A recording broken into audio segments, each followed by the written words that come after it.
సింహరాశి వాళ్లకు ఈ వారం గౌరవ మర్యాదలు కలిసి వస్తాయి. సమాజంలో మంచి పేరు ప్రఖ్యాతులు కూడా సాధించుకుంటారు. ఉత్తమమైనటువంటి పరిచయాలు ఏర్పడబోతున్నాయి. రాజకీయ రంగంలో మధ్యవర్తిత్వాలు ఈ వారం మీరు వహించవలసిన అవసరాలు కనిపిస్తున్నాయి. వివిధ రూపాల్లో ఉద్యోగపరంగా కావచ్చు, రాజకీయ పరంగా కావచ్చు, హోదాలు, గౌరవాలు, పదవులు అలంకరించుకునే సూచనలు కనిపిస్తున్నాయి సింహరాశి వాళ్లకు. ఈ సింహరాశి వారు ఈ వారం వ్యాపార రంగంలో కొంత మీరు తీసుకోబోయేటటువంటి నిర్ణయాలు మీకు సత్ఫలితాలను ఇవ్వబోతున్నాయి. కాబట్టి మరింత జాగ్రత్తగా నిర్ణయాలు తీసుకునే ప్రయత్నం చేయండి. ప్రత్యర్థులపైన మీరు పై చేయిని సాధించుకోగలుగుతారు. ఊహించనటువంటి విధంగా అందివచ్చిన అవకాశాలను సద్వినియోగం చేసుకోగలుగుతారు. ఆదాయాల పరంగా చూస్తే కనుక ఆర్థికంగా ఈ వారం మంచి లాభాలు కూడా కలిసి వస్తుంటాయి. నూతనమైనటువంటి విలువైనటువంటి ఆస్తులు కావచ్చు, వస్తువులు కావచ్చు, ఇతరమైనటువంటి కొనుగోలు వ్యవహారాలు ఈ వారం అంతా కూడా మీకు ఉపయోగపడతాయి. వాటి ద్వారా ప్రయోజనాలు కూడా పొందుతుంటారు.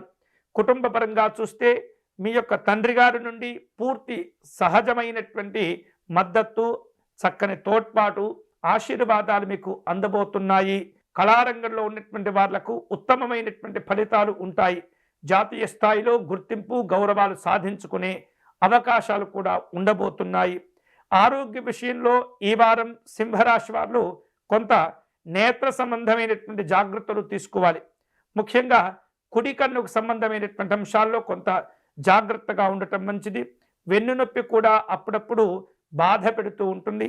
పని ఒత్తిడి పెరగడం ద్వారా ఇటువంటి సమస్యలు ఉండే సూచనలు కనిపిస్తున్నాయి.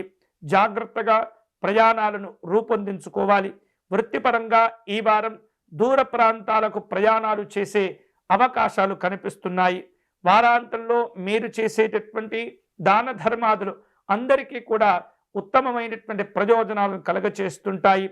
మీ యొక్క ఉదారత, మీ యొక్క మంచి మనస్సు చక్కని ప్రయోజనాలను కలిగించే అవకాశాలు ఉన్నాయి. తద్వారా మీకు సంఘంలో మంచి గౌరవ మర్యాదలు ఏర్పడుతుంటాయి.